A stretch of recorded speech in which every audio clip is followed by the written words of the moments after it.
Okay, good afternoon and a very warm welcome, everybody. My name is Andy Stott. I'm the Head of Popular Music at the Royal Northern College of Music here in Manchester in the UK.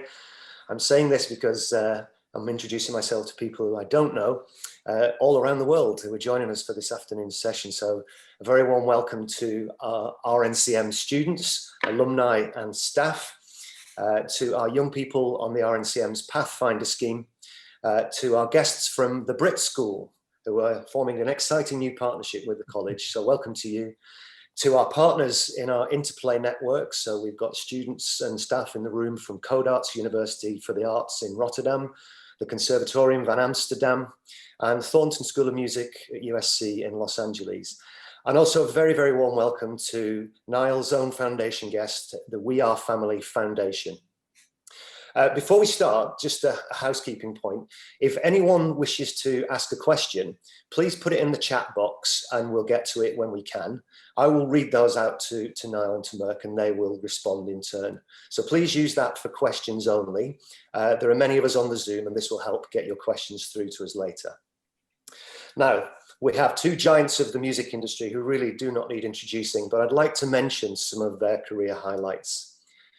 Nile Rodgers is an internationally acclaimed singer-songwriter, recorder, producer, arranger, and composer.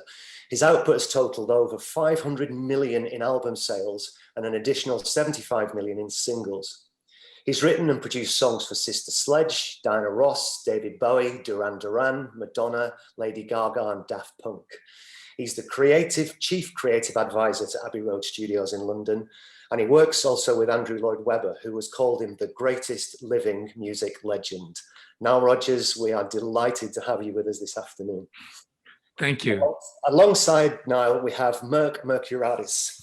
Merck is the founder of Hypnosis Song Fund Limited, a 1 billion market cap FTSE 250 song management company, which currently houses over 6,000 songs, including hit songs such as Single Ladies, Sweet Dreams Are Made of These, We Are Family, Le Freak, and Don't Stop Believing. Merck is the manager of Nile and he's previously worked with international renowned artists such as Elton John, Iron Maiden, Beyonce, Guns N' Roses, and Morrissey. His knowledge of the music business, from artist management to music publishing, is second to none. He's been called a rock star behind many rock stars. Very warm welcome to Merck Mercuriadis. Pleasure to be here. So we've got a real treat in store for you this afternoon. We've got a couple of hours, which is amazing. And what's going to happen in the next 2 hours is Merck and Nile and myself are going to have a conversation. And we're going to talk about the music industry. We're going to talk about the creative process. We're going to talk about a wide range of things that hopefully you'll find both informative and inspiring. We had a little chat about this last week, and I have to say it was one of the most incredible meetings I've ever attended. And I'm looking forward to this afternoon being more of the same. So the way Nile and Merck kick off their day usually is by having a bit of a catch-up chat. So I'm going to hand over to them to do what they normally do at this time of day for them. So over to you guys. All right, great. Thank you. Thank you for having us, first of all, everyone, and thanks for attending via Zoom. Nile and I are probably, just like many of you, ultimately two kids that were obsessed with music and that continue to be obsessed with music. And, we each found our path. Nile through making music, me through advocating for people that make music and that write songs and produce records, and ultimately the two chosen paths that we took brought us together in what's been a great collaboration for both of us for a number of years now. But ultimately we still are those same two kids that are obsessed with music, and in general, whether we're talking about business or whether we're talking about something creative, eventually we'll talk about Eric Dolphy or Michael Jackson or Earth, Wind and Fire, or, in Nile's case, he'll go all hippie on me and he'll start talking about the Jefferson Airplane or the Doors. But it's always, music related. And I think what makes our collaboration and friendship and partnership so successful is that it really is based on that enthusiasm for music. So, I think you'll find that as Nile talks about it, that a lot of you will identify with his path, which is an extraordinary one. And hopefully some of you will also identify with my path, because not everyone can be the greatest songwriter, arranger, producer, artist in the world, but you can be the greatest manager or the greatest A&R person, or someone that helps to, like I do, advocate for great artists and producers and songwriters, and help them find their way, remove the roadblocks from their paths, etc. So at the moment, we're working on Nile very famously did the score and the soundtrack, all the new songs that went with it, for the famous Eddie Murphy Arsenio Hall movie Coming to America. And now Coming to America finally, 35 or so years later, has a sequel, and Nile has been asked to remake the song that he wrote for the movie Coming to America as the theme song. So Nile, why don't we talk a little bit about that?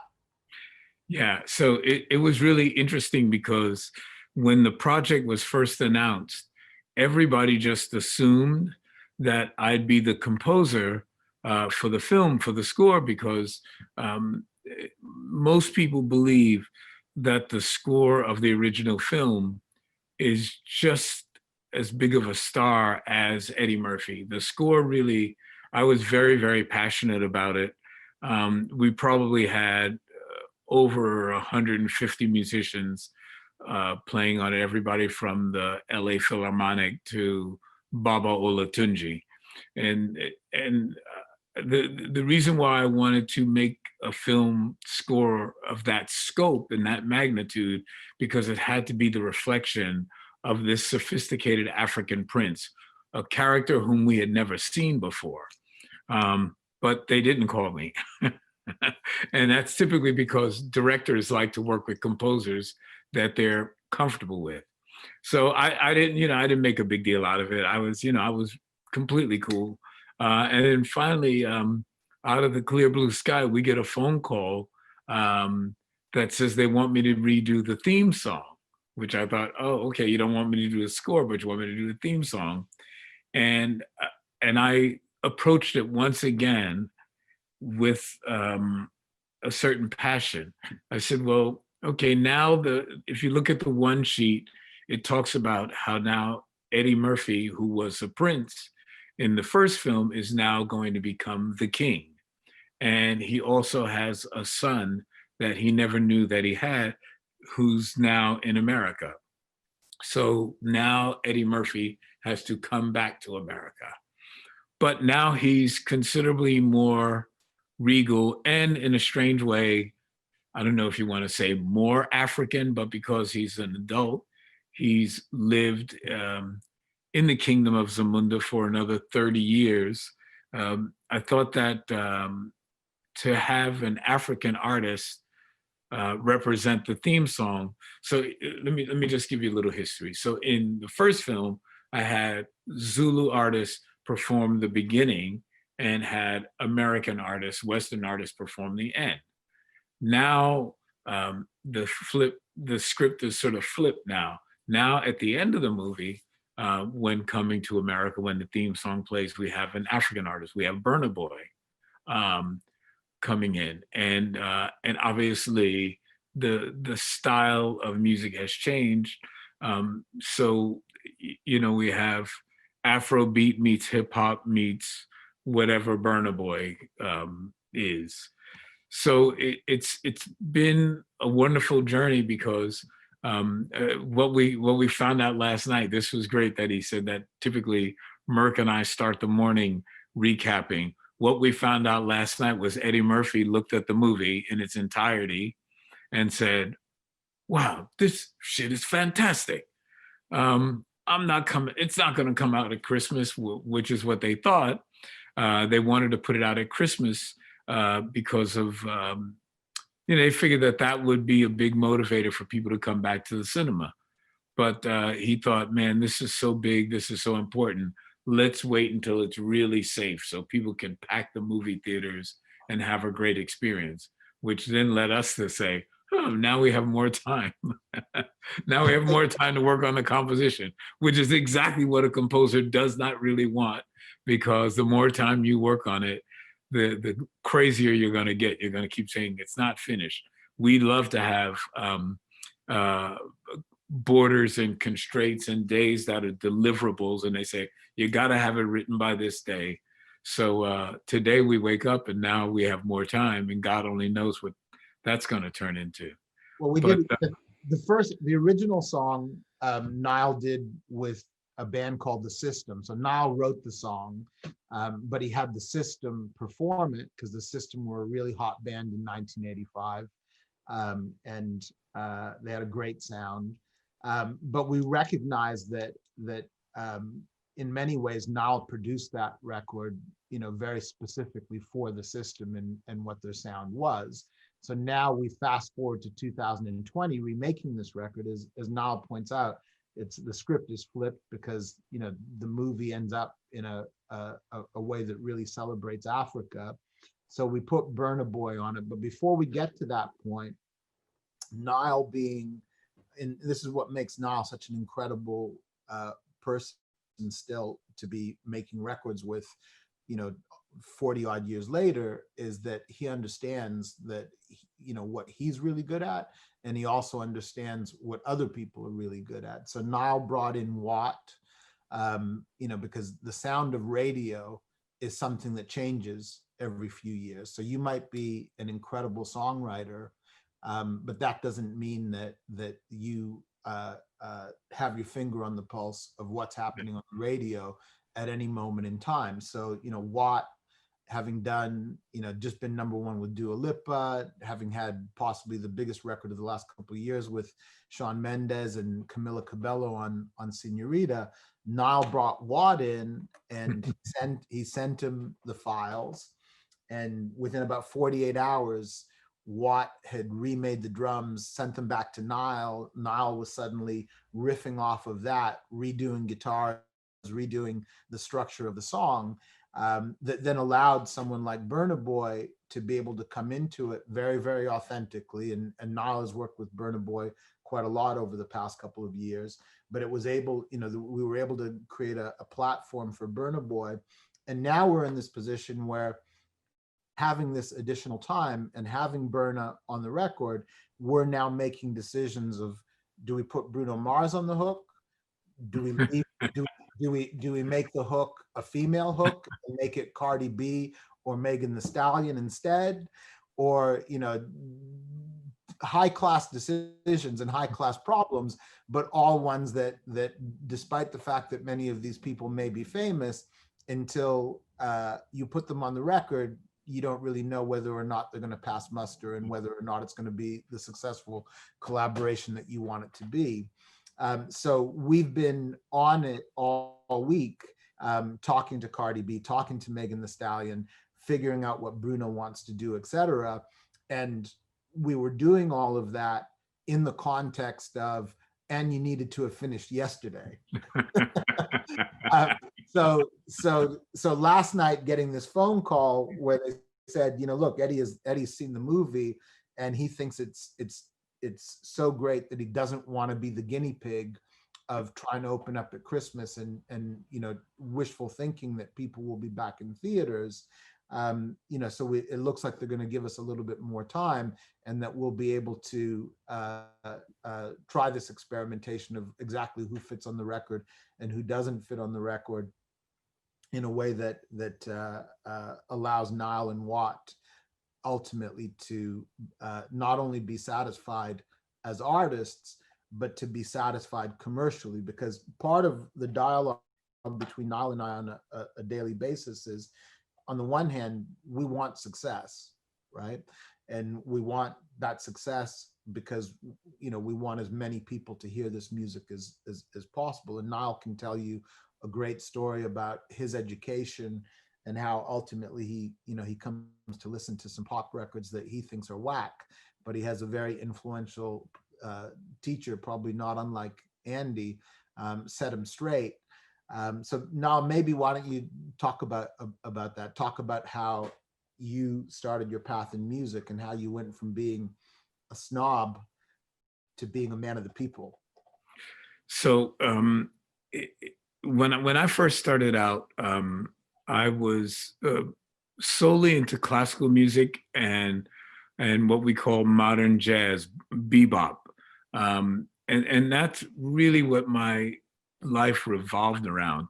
Classical music because that's what they taught in school, bebop and modern jazz because that's what my parents listened to almost day in and day out at home. They were friends with very famous people like Nina Simone and um,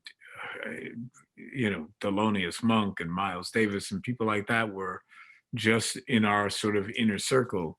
So I grew to respect that caliber of artistry and classical music because that's what I was being taught every day. I had to prove to my teachers that I was worthy.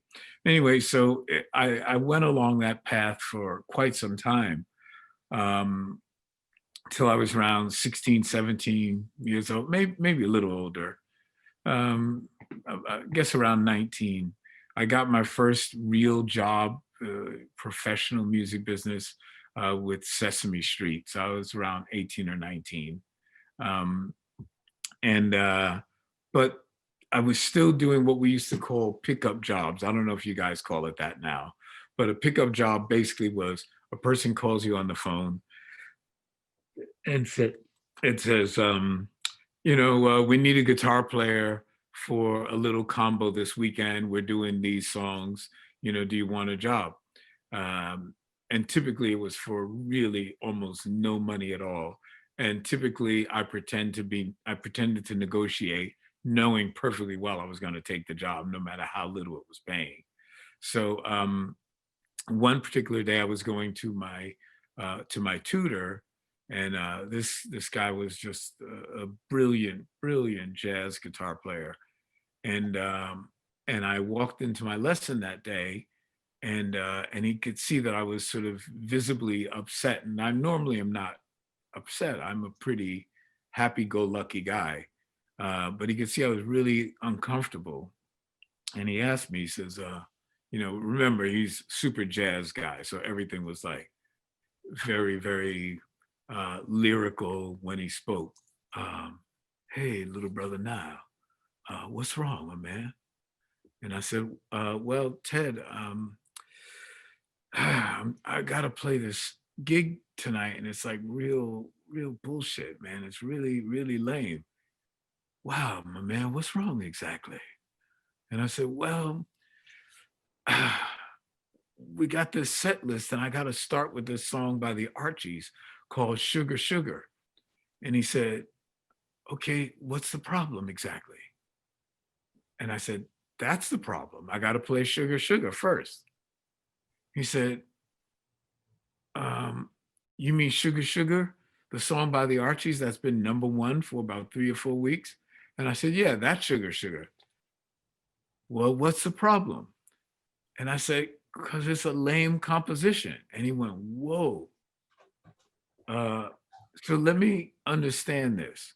So those millions and millions of people who like that song, Sugar Sugar, they're wrong. But you, Nile Rodgers, you're right. And all of a sudden, I felt really uncomfortable. I was like really intimidated. Like, where's this guy going? Mr. Super Jazz guitar player who never had a hit record in his life. He said to me, let me explain something to you. Now, you guys have to put this in context because in those days, we had terrestrial radio. And if you were in the top 40 in those days, almost every record in the top 40 was a million seller at least, if not a 2 million seller. And I know I've been on that list quite a bit. But he said to me, he said, young blood, let me explain something to you. Any record that's in the top 40 is a great composition. I said, you call Sugar Sugar a great composition? He says, absolutely. I said, why would you say something as asinine as that? And I'm disrespecting my teacher now. And he says, because it speaks to the souls of a million strangers. And I went, wow, wow, how profound was that? That meant a million people that never ever met me can somehow hear my voice through my music. And in that case, the case for Sugar. Sugar was probably 2, 3, or 4, or 5 million. And it's not just the ones who had bought the record. If you went gold or platinum, you have to presuppose that there were also millions of people who just hadn't bought your record yet, but still loved it every time they heard it. And when he said that to me, not only did he put me in my place, make me have a great understanding and respect for pop records, for records that sell a lot, that talk to the souls of a million strangers. And 2 weeks later, I wrote a song called Everybody Dance, Do Do Do Do, Clap Your Hands.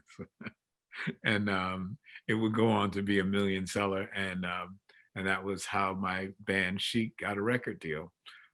Prior to that, I wasn't even thinking about making commercial music. I only wanted to make music for my cool friends and supposedly my teachers and the people around me.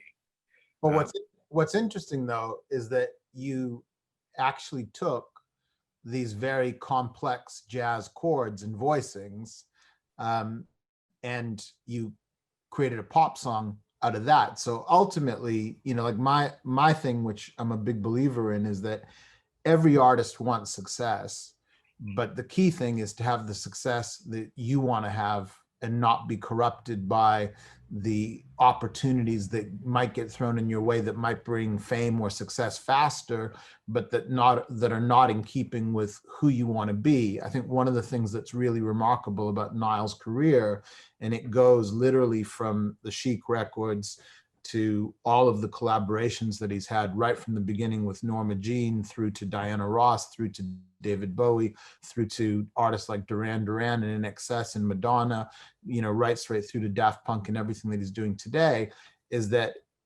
nothing ever comes out that Nile's not proud of and that Nile's not prepared to put his name on. He won't do anything for the sake of money. He does it from the point of view of believing that there's a quality that's in the music and a frequency that's in the music that he can stand behind. And I think it's a massive, massive part of success is that he's very principled, and he just does what he feels is right, as opposed to, you know, trying to compromise for the sake of success. Success is found Nile because of the quality of his work, not because Nile has tried to do something from the perspective of, oh, if I do this, I think it'll be successful because everybody else is doing that. And I think that being able to find your individual voice is critically important, and something that you know, as young people who are making music right now really need to be committed to. You need to identify exactly who you are, who you want to be, where you fit into this space, and then you have to stay and be true to it. And Nile can speak to that with far more authority than I can. Yeah, I was going to say that it really is incredibly important to have a belief system. And you know, the thing I always try and tell people, try and learn to embrace failure. Try and learn to understand that not getting the successful hit records that you may believe you have written or composed, or big music scores or film scores or what have you, if they're not hits, don't be put off by that, because the truth of the matter is that those are the great teachers. Those are the things that teach you, oh, I probably shouldn't do that. And not because it was bad, just somehow maybe you didn't connect with people. I always say that success is a byproduct of hard work. I don't set out to write a song that's successful. I set out to write a song that feels good. And I hope that if it makes me feel good, then maybe, just maybe, it might make others feel good too. I don't have the kind of ego that think that simply because I composed it, it's successful or good. And I think that that's what keeps me happy. That's what keeps me grounded. And that's what keeps me wanting to do this. I could have retired, I don't know, around 30, 32 years old, 33 years old. But, you know, I just turned 68 and I'm having the time of my life. I'm, you know, playing on more records, writing more songs than I could have ever imagined. So, you know, I think that that being true to yourself is an incredible thing. But I think that finding your sea legs, finding out who you are and how to express yourself in a way that other people can feel is a very important journey. And sometimes it may take a really, really long time. Sometimes it may take that great teacher like I had, that fantastic tutor who put me in my place and said, hey, you know what? If you think about the world of music differently, maybe you might be successful yourself one day, pal, who thinks you know everything. And you don't know anything, frankly, except maybe how to play a bunch of scales real fast. Um, uh, so I think that it's it's so human, it's so artistic to be who you are, find yourself. That journey is a never-ending journey. Someone said to me the other day, if I could have anything in life, what would I want? And it didn't take me but a split second to answer. I said, oh, I wish I could play better. And she said, what do you mean by that? Everybody calls you a pretty good player. I said, yeah, but I'm not as good as I want to be. So I always strive to be better than I was yesterday. You know, I wrote a really complicated song last night. I called it Arpeggio City. And it's just some stupid, ridiculous exercise. But it was because I had difficulty playing it. And in 2 or 3 weeks, I want to be able to just rip right through it. And that's just who I am as a person. You know, not everybody is the same.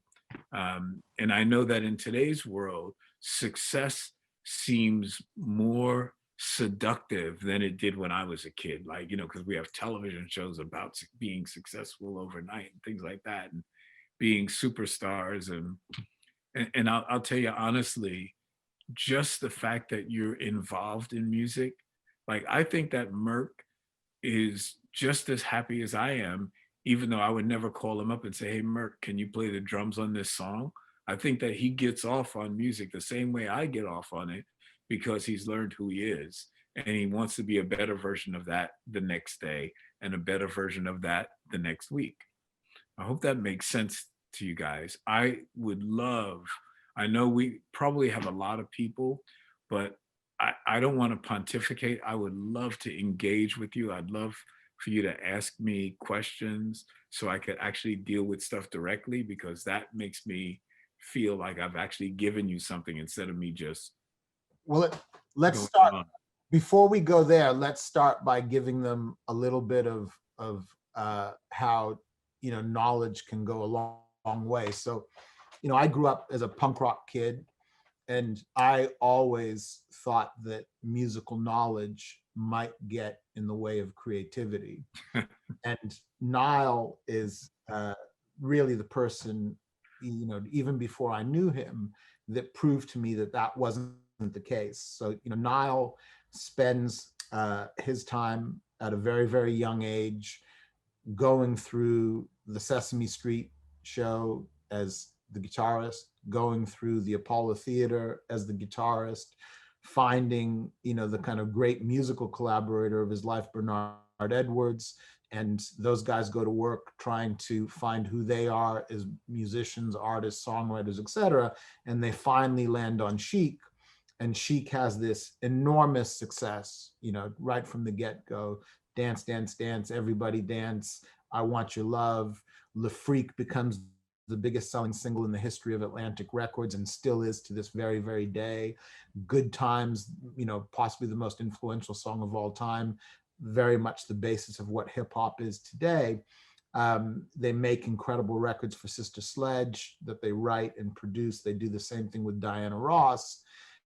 And then Nile finds himself in a club one night with David Bowie, And the rest, as they say, is history. But it's a very interesting history because it's very much a story of how a guy that really knows what he's doing musically can take a guy that's coming at it from strictly an art approach and make 2 and 2 add up to about 100 million.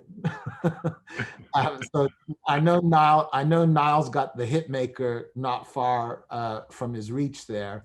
So Nile, why don't you tell everyone the story of how you came to make Let's Dance how you came to meet David and how you guys came to make Let's Dance, and how you took this guy that was, you know, kind of near or at the end of the first phase of his career, you know, wondering what his future might be, and made him, you know, the biggest selling record of his entire life and one of the greatest albums of all time. And at the same time, you took yourself, the master of disco, at a point in time when everyone was screaming and shouting, disco sucks, despite the fact that you just had 5 or 6 of the biggest records of the previous 5 years, and reinvented yourself at the same time. Because that's what I find the most interesting about the collaboration between you and David, is that you both reinvented yourselves into the people that you wanted to be, or into the career paths that you wanted to have. So I know you've got that hit maker. Don't be shy with it. Everyone would definitely rather you know, see you mess around with that before they ask questions. Okay, so here's something interesting that actually, while you were talking, I just thought of, you know, every time I tell this story, tilt your camera down a bit so everyone can see the hit maker. Oh, it's just this whole thing. I bought this in 1973. We were the opening act for the Jackson 5 on a few shows in America, and it's been my trusty guitar ever since. It's on more records than you can ever imagine, and it's because it's such a versatile instrument. It's I can imitate almost acoustic type of sounds when I want, all sorts of stuff. The reason for it is because it's the lightest Fender Stratocaster I think that's ever been built, simply because Leo Fender was the cheapest person that's ever walked this earth. And he bought a shipment of wood that he realized that he overpaid for. And typically, like, I don't know what the numbers are when it comes to making guitars, but let's say typically out of this particular lot of wood, you would normally make 100 guitars. Well, Leo decided he was going to make about 110 or 115 so he can get his money back. So he made them all surprisingly thin. Look at that. Surprisingly thin, really light, weighs like nothing. And also because of the farmer that he bought the wood from, he didn't realize that when he got there, the wood was on a mountain.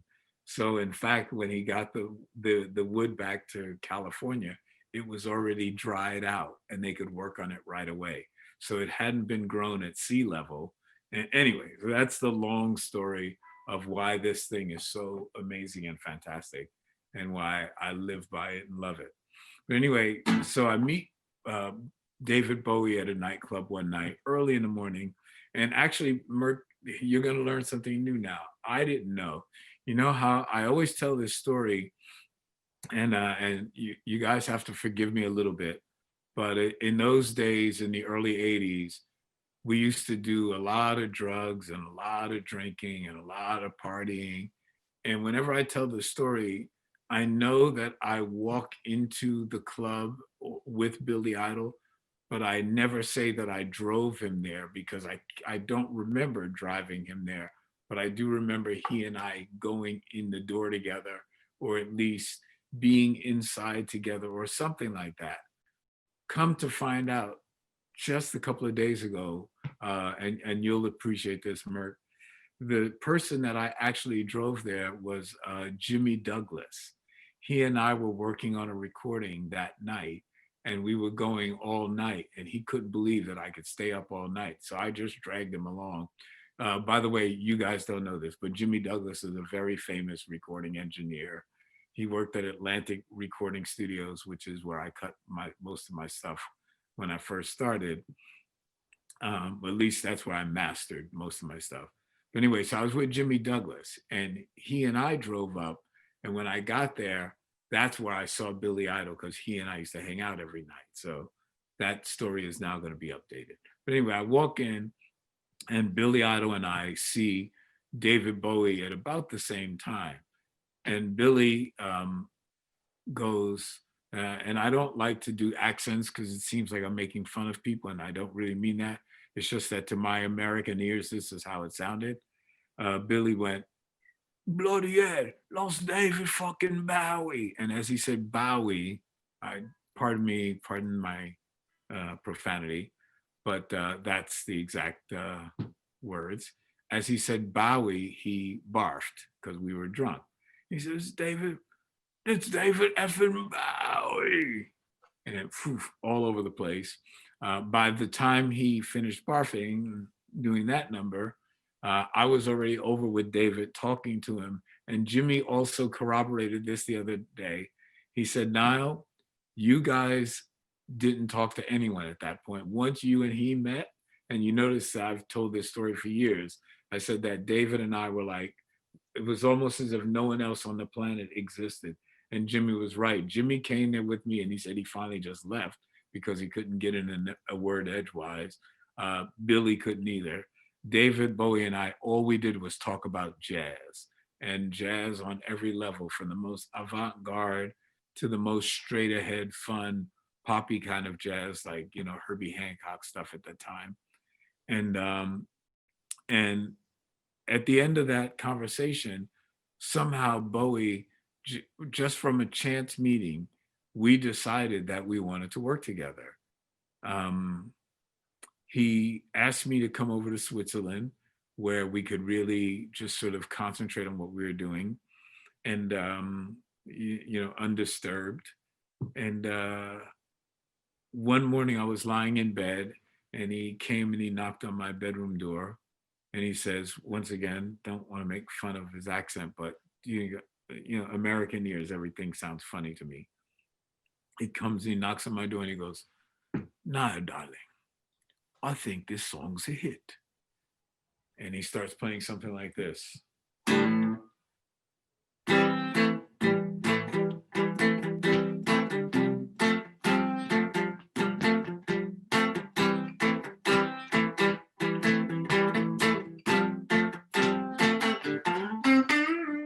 Well, he didn't do that, but he did the first part.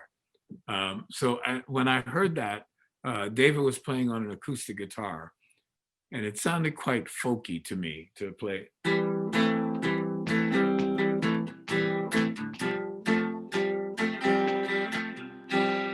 And I said, well, David, what do you call that song? And he says, Let's Dance. And I said, whoa, I come from dance music, and I thought he was trying to make fun of me. I thought he was trying to see if I was a sycophant that would just go along with anything he said, because it was so far from a hit record to me that I was so uncomfortable that I called his office, and all of the people that were friends that I knew we had in common. And I said, well, is David the kind of guy who would like try and play a trick on me just to see if I'm honest or whatever? And they said, oh, no, he's not that kind of person. If he said to you, he thinks it's a hit, he really thinks it's a hit. And I went, oh my God, what the hell am I going to do now? So since I knew that David liked jazz and he was very well versed in the vernacular, I said, hey, David, what if I did an arrangement on that song? David was like, oh, cool. Okay, great. I'd love to hear that. So I had a lot of manuscript paper with me, which I always used to carry around. And I went into my room and I started mocking in my own way what he was doing. So instead of going, I went, that sounded really cool to me. And then I put in a minor 13 chord because I knew he would dig jazz and he would think that was really cool. And I went, so that,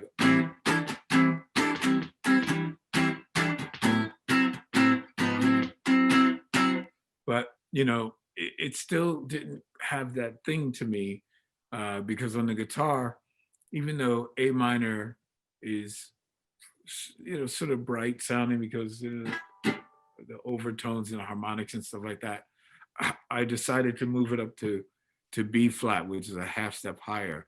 How many of you are actual real music students? You're like theory students and stuff?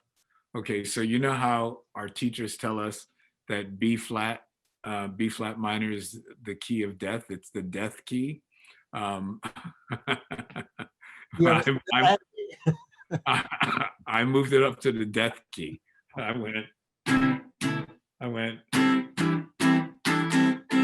and said, okay, let me move it up to the death key.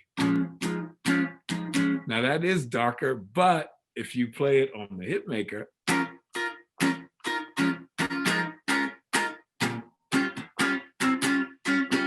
but it was still too dark for me. So I put the whole thing up an octave and I went, and then did the minor 13 chord up here.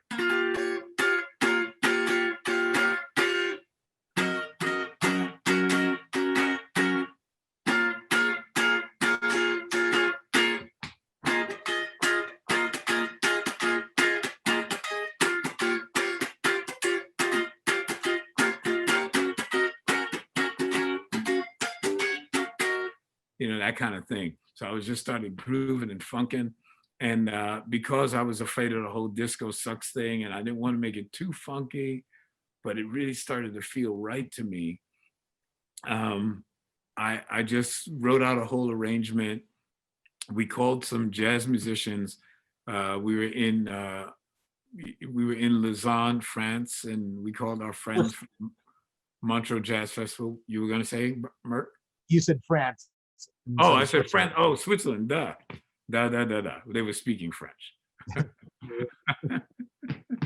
So the band Queen owned a studio called Mountain.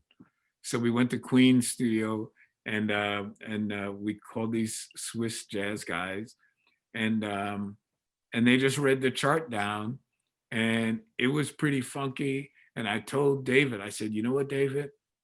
Why don't you just sing exactly what you sang in the bedroom, but sing it over this music?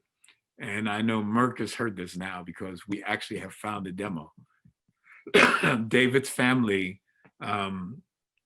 returned the demo. They had it. I didn't even know they had it. We heard it, and you could hear David transform from the guy who had written that folk song, or that folk sounding song, to this funky guy by the time we get to this 9 or 10 minute composition, by the time we get to the end.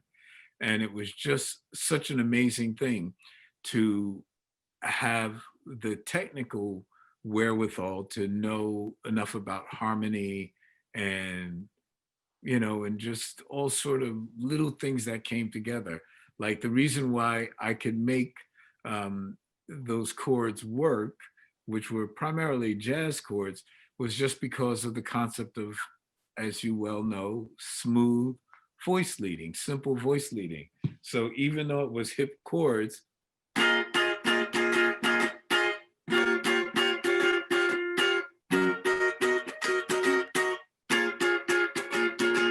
the basis of it was just,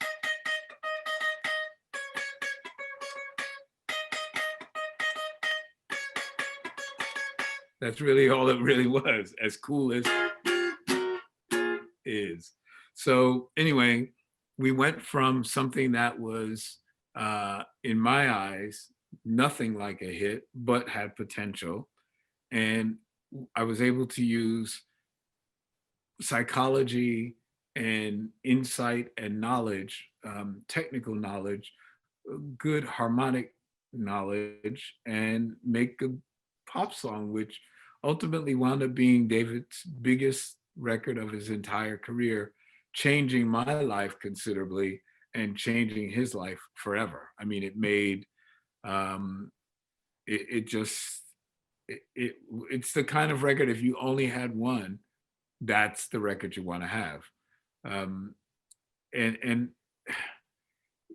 you know, it was simply because I believed in working for my artist, understanding what my artist really wanted, knowing that he may not have known how to verbalize it correctly, but also knowing that as we get smarter, as we introduce more information into our brains, we do the thing that I love about music more than anything is we do the great what if question. We go, hey, what if, you know, what if you, not, and David, what if we, hey man, what if we did?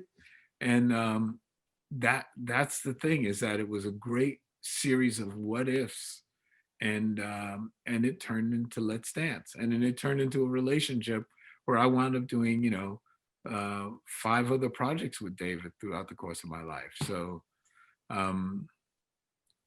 you know, I guess it's a real good example of who I am. It was a great example of who David is. And when you really have that terrific, that magic between composer, producer, artist, partnership, whatever you want to call it, but it was just the right thing at the right time. And the funny byproduct of that is that one of the people that Merck and I are working with now, David Guetta, who was the DJ in the local restaurant in Lausanne, Switzerland. So when we walked in that night, he's like this little kid, and David Bowie and I walk in, and he goes, "Oh my God, David Bowie, Nile Rodgers," and he starts playing all these cool records. Now David Guetta is one of the biggest DJs in the world. Well, he's actually just been made #1 all over again. But you know, Oh, now you know what you're saying, I think actually is very, very interesting, because you know there are many students out there that I'm sure see themselves as the artist, and quite rightly, if that's what you want to do, if you want to be the artist, if you want to be that person who is at the center of attention. But for those people that have skills and that have a passion to make their path in music, you know, I think what you've really just described is as a co-songwriter, as an arranger, as a producer, you know, there are so many different roles that you can play that don't require you to be the artist, but where the contribution is actually just as important as the artists, and where the remuneration is actually not that far off of the artists, right? And so, you know, talk about that for a bit. Yeah, I don't want to crosstalk, but yeah. So you look at the case of David, that's a great case. If that were today's world, I would be the 50% partner on everything. I mean, I basically, the Let's Dance, you know, is the Let's Dance I wrote. But in those days, being an arranger was a very noble job.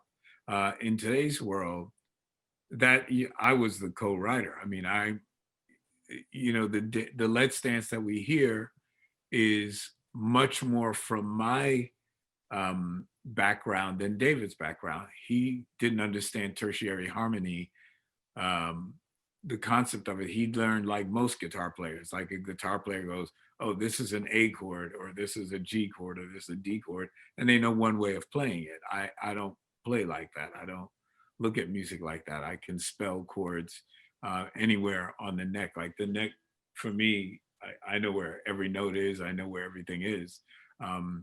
And if a composer wants me to do something in a very specific way, I pretty much know how to do that. I don't just go, "There's my G chord," or "There's my G chord," you know, or or some, I don't do that. I come from a different school of knowledge. So by having that musical background, it really helped me do something that David really wanted to do, but just didn't technically understand how to do it. Same thing with Madonna. When I worked with Madonna, I could tell that she was really this incredibly special person, this diamond in the rough that hadn't quite gained that knowledge that she has now, but she was on that path. So I caught her right at the moment where it was like, okay, Madonna, you don't have to know that. Just do the thing that you do know, and I'll do the other part. As a matter of fact, there was one session that we did where I was conducting an orchestra. It was actually wasn't a full orchestra, it was just strings, but I was conducting strings, about maybe 40 string players, and Madonna was singing live. And she said, well, now how are they going to know where I am?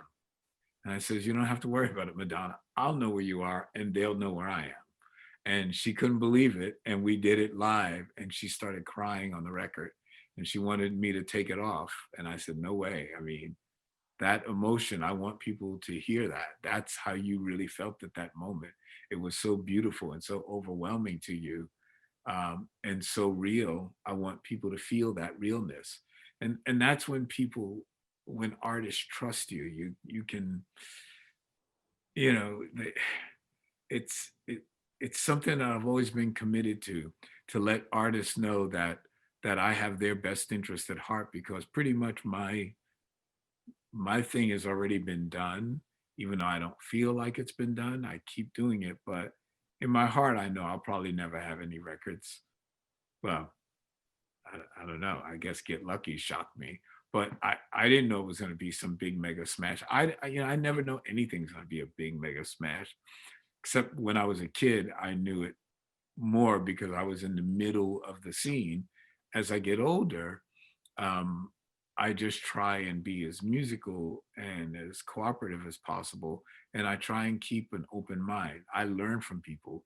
Like when Merck brought up bringing Watt in for Coming to America, that was the smartest thing that we could have ever done, because Mart, uh, like Andrew deals with a record like a 20-something-year-old. He's not intimidated that there was already music on there. He's not intimidated with saying, hey, Nile, I'm going to chop your guitar and move it over to here, and I'm going to do that. It's like, it's perfectly fine with him. Whereas I would feel that that would be disrespectful to a person, that I would be disrespectful to Burna Boy. Watt walks in and says, okay, what we're going to do is we're going to do this. We're going to move that to here, move that to there. And I was like going, cool. And, you know, when Burna hears it, he goes, wow, that's the bomb. So it's just, you know, it's what I call progress. You know, music moves on. The way that we teach music, the way that we learn it, the way that we apply ourselves to it may be the same, but you know, we achieve it a little differently in today's world. We have tools now that I would have only, I mean, I couldn't have even dreamed that they would have existed when I was younger. So the fact that I get to live in this world, and I also lived in the world where every single thing we did was a workaround, and we had to figure out how to make something sound unique that was just a regular guitar. I feel very privileged to have lived through all those different eras of making music. And I feel honored to be on the cusp of the next wave of music, because I know that there's a lot of cool new stuff coming out and I can't wait to get it. But you know, one of the things that you just said, I think is very important for everyone to take on board, which is, you know, this concept of what can you do to help something be better? What, you know, in the case of Coming to America, what could Watt do to make it better? And, you know, to me, and I've said this many times, but what makes you probably the most extraordinary collaborator of the last 40 odd years, and why your collaborations have been so successful and have gone through the decades, is because when someone brings you something, you only see what's good in it. You know, if someone could bring you something that, you know, to be vulgar, is 80% shit and 20% great, and you only see the 20% that's great, and then you build from there. And I think that that's, you know, ultimately in collaboration, that is the secret sauce, the special, you know, the special sauce, the je ne sais quoi, is, you know, ignoring what's not working and focusing on what is working, and then using your abilities to then, make that something bigger and better. And the David example is a perfect example of that. What Watt has helped us to do with Coming to America is the perfect example of that. But it takes real mental fortitude, I think, to think that way, because you're not putting yourself first or your ego first. You're putting the work first. You're serving the art. And the concept of serving the art is something that I think that at some point in time, whether you take the path that I did of being someone that supports the artists and the songwriters and producers, or whether you take the path that you did of being right in the middle of it, I think that that's something that everyone has to eventually reconcile with, because I think that's where real success comes, is when you recognize that you're serving the art rather than serving your ego.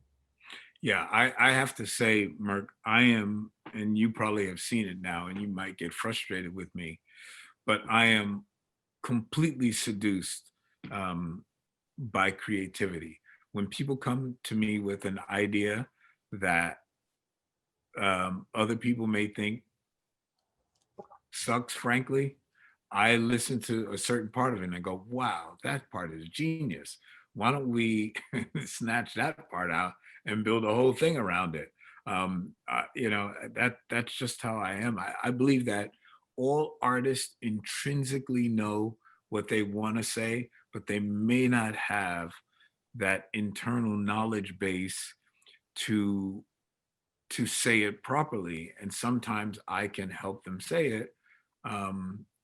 Right now I'm working with an artist that's not traditionally known for pop records. She's, like a Broadway type of theater artist named Idina Menzel.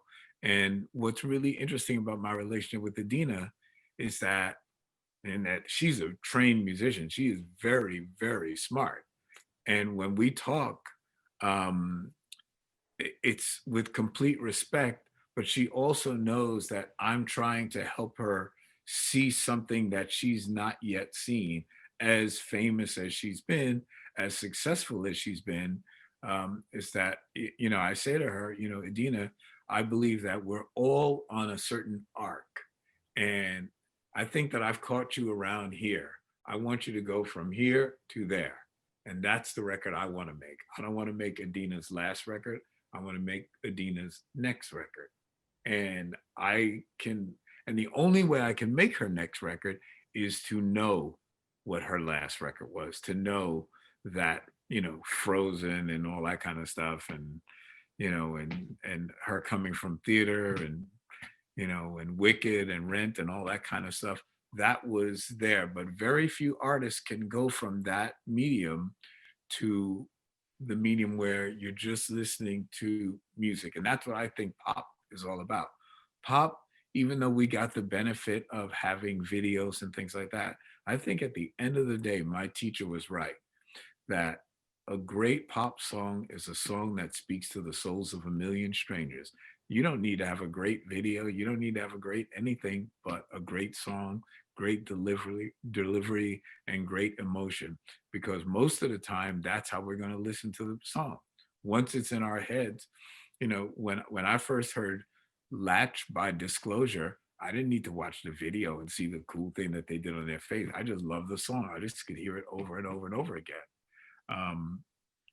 So I think that's what our art form is. It all boils down to the music. It's the song. Merck says it all the time, that without the song, there is no music business. We're a business of songs.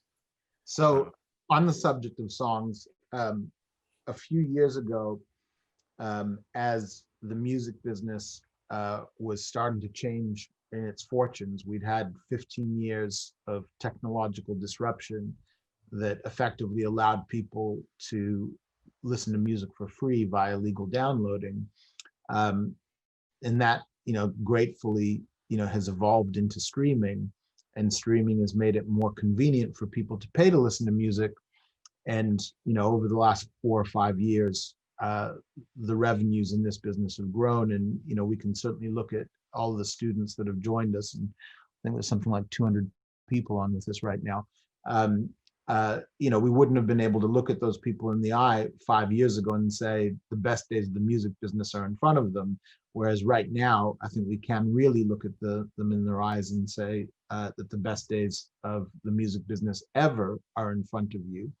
But one of the side effects of that technological disruption and the decimated revenues of the record companies, the publishing industry, et cetera, was that it took people out of recording studios that cost money, and it put them into their bedrooms with laptops. And that changed creativity.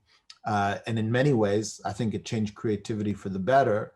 And, a lot of exciting music came out of, something that was being made by a beat maker in his bedroom on his, PowerBook or whatever. But a few years ago, as the fortunes of the business started to improve, Nile and I came up with this idea of how to get artists back into recording studios.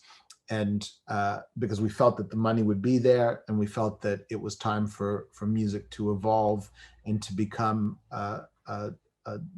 collaboration between what you can do in your bedroom and what you can do in a studio with live musicians. So we created a collaboration with Abbey Road Studios.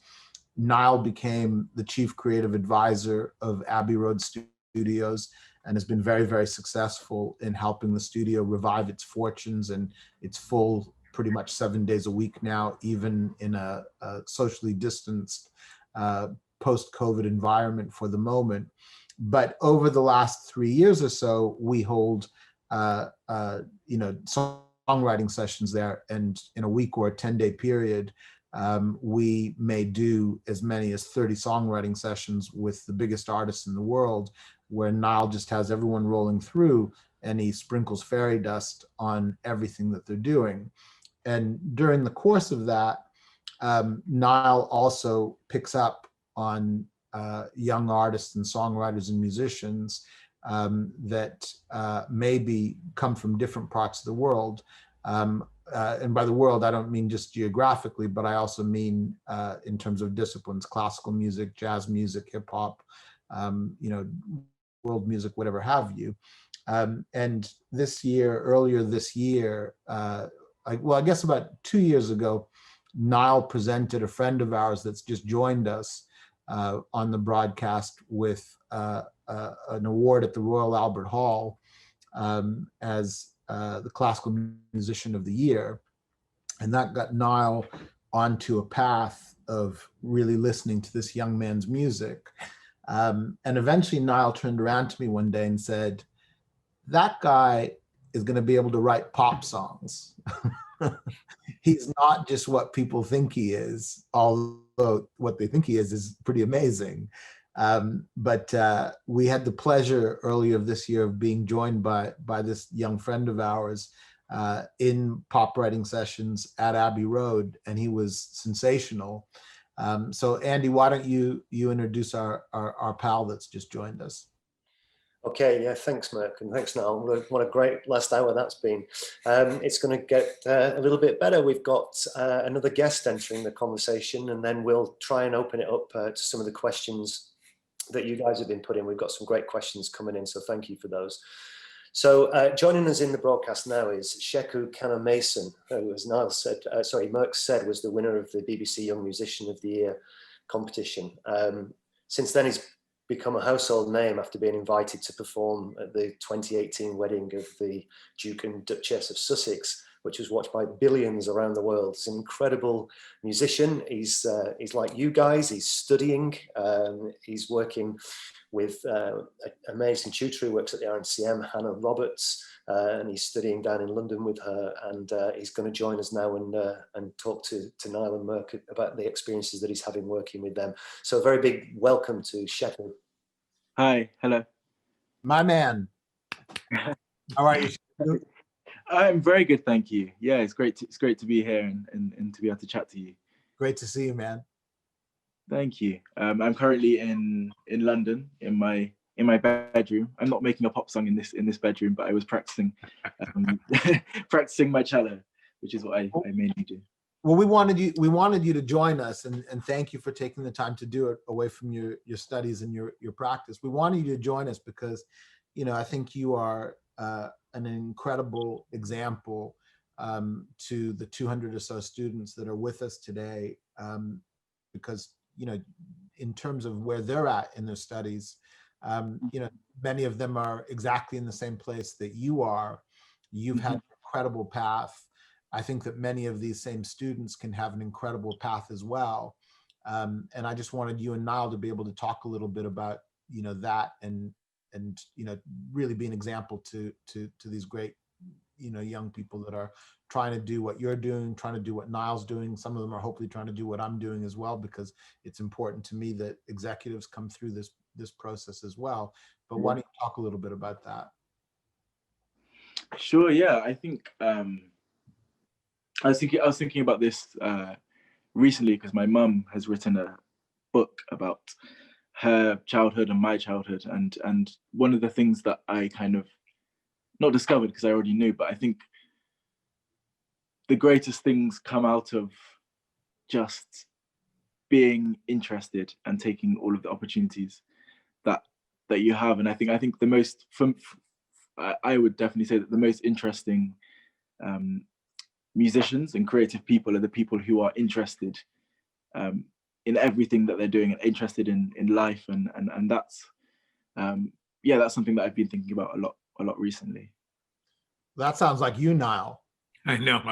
That's why I'm sitting here laughing, because it's really true that that's what I said, that you could easily get frustrated with me because I find myself being so attracted to not just virtuosity, but just talent, just people who have interesting ideas.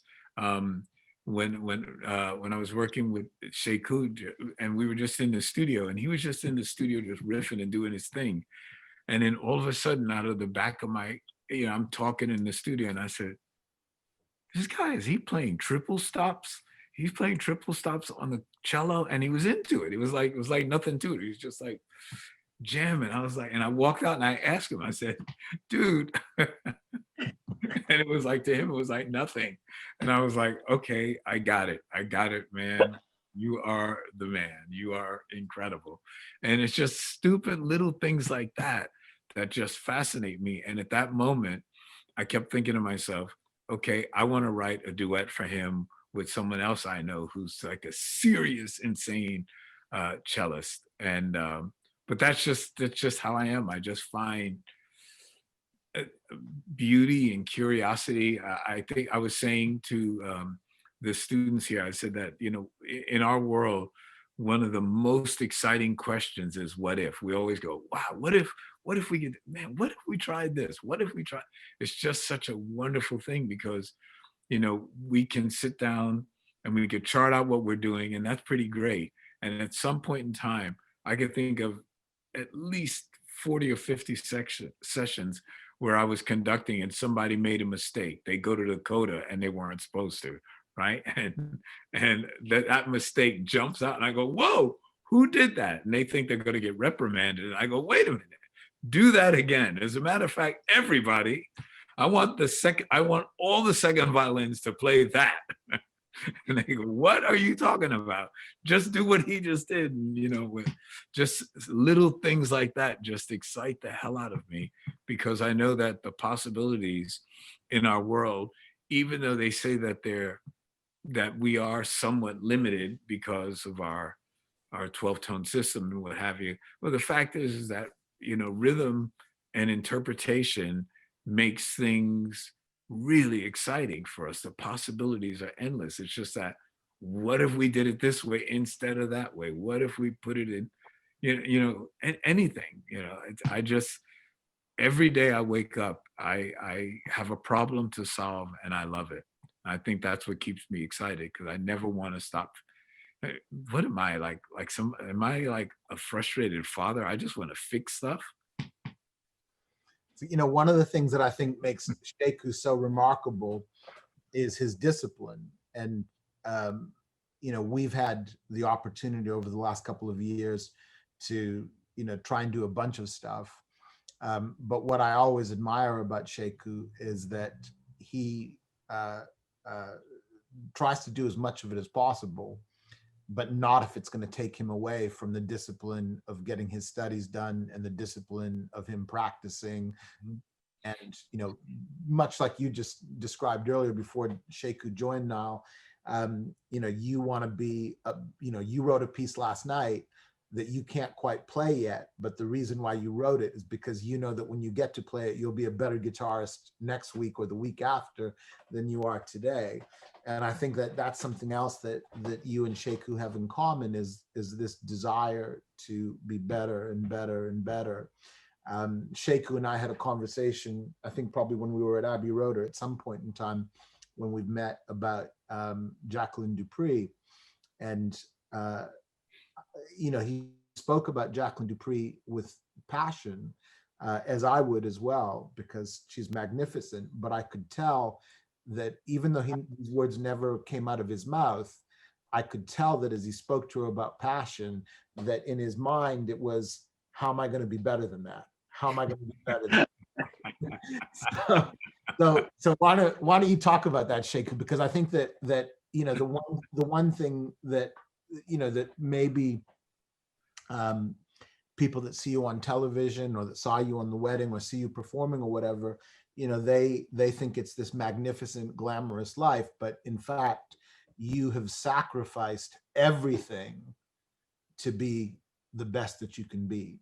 Yeah, I think it's definitely a mentality that I've kind of, well, I've definitely been taught by my parents and my teachers, that to never be satisfied with what I've just done. Of course, you can celebrate achievements, but the next day you get back to work and you improve on that. And yeah, at all my concerts, I will have a member of my family or a friend or my teacher in the audience, and I will, you know, the first thing I would do afterwards is ask what they thought of it honestly, and have someone that I trust. And that's something that I always want to keep, to never be kind of satisfied with how I'm playing, because that's when the excitement and the creativity stops, in my opinion. I think you should always be, yeah, as Niall said, always be looking for what you could do differently, and what if you tried this and that. And that's kind of always been my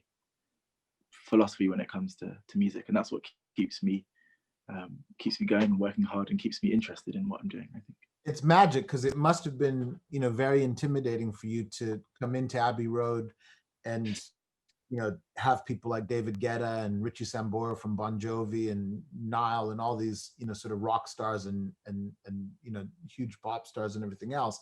And yet when you left, everyone, you know, like these two worlds of very disciplined classical music and the very, very looseness of suddenly you've got a bunch of people in the studio that are just trying to figure out what to do creatively. And yet you jumped into it head first. And by the time you left, everyone was saying, when can we get that guy back?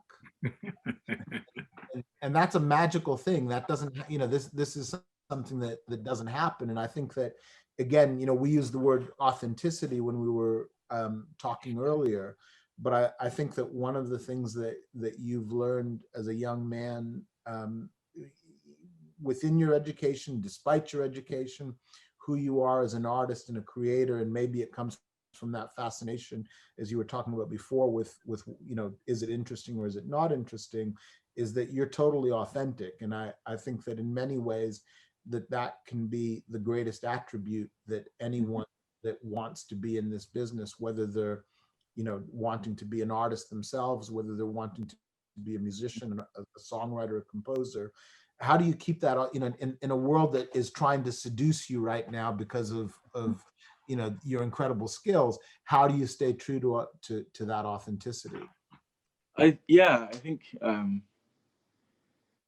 that maybe authenticity comes from always listening. I don't know, always listening to other things and finding different influences all the time. And I find even last night I was on YouTube and I spent 3 hours watching klezmer bands and just absorbing all of that and just really enjoying it. And of course, I'm not a klezmer musician, but there's so much you can learn from that. I spend a lot of time listening to jazz music because that's more prominent in my family. So I grew up with that as well. And of course, yeah, I'm not a jazz musician, but as a classical musician, I can learn from the freedom of improvisation and creating in that sense. And so I think, yeah, to be authentic is actually, in a way, to take influences from so many different things and finding what resonates with you. And so that's something, it's something that's very easy these days because you can find so many amazing videos, you can watch so many amazing live performances of any style of music. Especially in London where I live, there's so much going on, but I'm sure in Manchester as well, it's exactly the same. So one thing that people don't really know about Nile is that, you know, he had a whole history, and now maybe you can talk about this, but he had a whole history in the Middle East where he was playing with very famous Persian artists as a backing musician. Now, why don't you talk a little bit about that? Because that's not far off, you know, going down the rabbit hole that is klezmer music. Yeah, when I was younger, before, as they call it, before the revolution in Iran, I played with the most famous artist, Iranian artist of all time, an artist named Gugush. And because of my association with Gugush, I wound up working with Gugush, Jamshid Al-Murad, Aki Banai, and then I worked with Moroccan musicians, and I've had the time of my life. I mean, some of those players are just phenomenal players, and I found that we were able to communicate so well together because they were fascinated with American funk. They just thought that was like, how do you guys play that? How do you feel that? How do you interpret it? And I was completely blown away by them. And I noticed that every single night, no matter what we did, at some point they would want me to break off from the artist that I was working with and form like a little quartet and start playing the most popular American music, you know, be it, you know, whatever disco or, you know, whatever the Bee Gees or Barry White or something like that, or James Brown. And they were just completely fascinated. And it was, I think for me, it was one of the greatest times in my life. I say that music is my passport, or has been my passport into other people's lives. It's allowed me to go all over the world and be accepted as a human being. And it's just, I think I've had the most magical life. I mean, the fact that I got my Sesame Street job as a teenager and then just went on from there, Sesame Street, Apollo, Chic, and you know, Bowie and Excess, Madonna, the Honey Drippers, Jeff Beck, Paul Simon. I mean, just on and on and on and on and on up until today. You know, I'm still working with some of the biggest artists in the world, and it's just because of my passion for music. I just love being in the room. You know, when Sekou and I were in the room, you could just see that there was so much going around, so much going on around me, and I couldn't concentrate on everything. But just the little nuggets that I could grab from each little section, and know that because of technology, that we could capture this digitally and then now go back and look at it, and it's the same quality that when we first performed it, and now we could turn it into something else, or just develop it. That world that we live in now is so exciting to me because the possibilities feel endless. I mean, Merck and I are working on a project right now that should come out in a few weeks. And when you see it, just the technology that we employed to be able to pull this off, it's extraordinary. I mean, I would have never believed in anything like this when I started playing music. This is like, it's like so next level. It's incredible. And I just think that what Merck said earlier before you got here, Sekou, was that to be able to say to musicians that the greatest years are ahead of you now. I mean, that's a few years ago, that would have sounded horrible. But right now, we really believe it's the truth. Your best years are ahead of you. It's the future. It's it's what's going to come down. It'll be the next, technological breakthroughs that we have in music that's going to make it really, really exciting in the future. And I just can't wait, because I know I don't have that much time left on this earth, but boy, I'm going to have a good time with the rest of it. That's for sure. Nile is alluding to a piece of music that he wrote, and that is going to be a massive commercial made by the advertising agency Wyden and Kennedy for Fender. One of the things that's a really amazing statistic is that during the course of the pandemic, where so many other companies have been failing and business has been hurt so much, people have been buying more guitars than they've ever bought before, ever in history. And Fender's having this incredible run. And it's wonderful to see that people are taking to musical instruments and they're learning how to play guitars and that sort of thing. So there's a TV commercial and an online commercial that's going to come out that stars Nile, that'll come out in a couple of weeks' time, that really is amazing. And Nile's performance in it is unbelievable. But I want to just show this for a second. This is Elgar's cello concerto as performed by Jacqueline Dupree in 1965. This is with Sir John Barbaroli. This is a very rare pressing that is my gift to Sekou, because he impressed me so much with his enthusiasm for Jacqueline Dupree.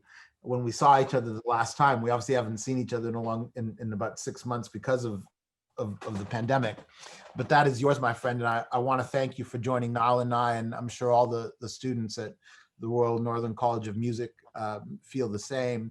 I don't know if you have any final words, because we've promised everyone in your camp that we wouldn't keep you too long and keep you away from your study and your practice.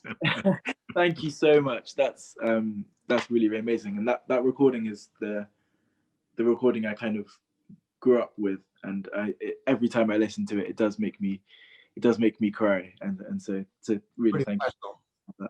It's really special playing, and I think what's amazing about her playing, and what's always inspired me about her playing, is the genuine honesty that comes through. And I think what can make a performance moving and make it relatable is when you have that kind of insight and vision into the person themselves, and something that's maybe deeper than having a conversation with them. Something even more kind of deep and special comes out when you hear them play. And that's what kind of binds all great musicians together. People like Bob Marley, for example, is exactly the same in that sense. It's that vision into their soul or whatever. I don't know how to describe it, but I think one of the things that's so exciting about this, and for Nile and I to have the opportunity to talk to everyone in this way, is that, out of the 157 people that are on with us right now, I'm pretty certain that, like you, that there's going to be kids in 15 years from now that are listening to some of these 157 kids and saying exactly the same thing, right? As they do magical things in their lives. And of course, what we hope, and again, we're grateful for you joining us, is that in some way that we can encourage people to fulfill their true possibilities. Because I think that one of the things that the three of us have in common is Sekou, Nile, and Merck, is that we are, if nothing else, proof that everyone can succeed. Mm-hmm. So thank you, man. We love you. Thank you. Hope to see you soon. Good to see you, man. Take care, Vay. Thank you. Thanks for having me. Peace, Yeah. brother. Love you. Well, man. Cheers. Okay, we've got about half an hour of time to spend on questions that have come in through the Zoom meeting. There's lots of great questions which I'm going to try and get through as many as possible. So thank you everyone for sending them through. There have been some themes that have developed. So what I've been doing is kind of wrapping similar questions together, and we'll kind of work our way through those. Before we get into that, there's just something I wanted to sort of draw out of the kind of thread of the conversation that we've been having. And it's something that we touched on last week when we talked, but everyone who's in this room is here because they're a great musician. You know, they've practiced long hours. They're all fabulous performers, but they're also songwriters and they're also producers. And this is a sort of vision that we share going forward, which we feel you know is important. I'm calling this the triple threat. I think it's really important for 21st century musicians not just to be good players, but also be producers, be songwriters. And so I'd just be interested in your thoughts on that, guys, sort of how you see that playing out going forward, because obviously looking at Nile's career, we've heard for the last hour how you are all three of those things. And I think it's important in education now that institutions like the RNCM and our sister institutions who've joined us today, you know, are in that zone where we're producing musicians who not only play, but also write and produce. So what are your thoughts on that? Now, do you want me to go first? Do you want to go first? You go first, because I'm going to talk too long. Okay, so from my perspective, in fact, being that songwriter is the most important one of the three disciplines, right? And it you know, I'm sure that a big chunk of the students that are listening to us have the aspirations of being artists themselves. But you know, as you described it, Andy, that triple threat of being a songwriter, being a musician, being a producer is critically important, because you know, those are the things that are going to separate you from the rest of the pack. So, you know, today's world, you know, today's modern songwriting world is one where young songwriters get sent by their publishers or their managers to songwriting sessions. And the songwriting session normally includes an artist that's at the center of it, but then it includes 4 or 5 other people, or as many as 4 or 5, if not more, other people in the room that are making contributions. So if you're an incredible musician and you're a producer and you're a songwriter, you have the opportunity to take control of that session, because the truth of it is that most of these sessions are very, very frustrating experiences where people are expected to effectively speed date in a very, you know, sort of short amount of time, become intimate with each other to the point where they can write a great song in the space of 8 hours, 10 hours, 12 hours. And most of the time they end up leaving that room with no results to show for it, because there wasn't somebody that could take charge. And many of the most important young songwriters in the world right now are often the least talented person in the room when it comes to just pure talent.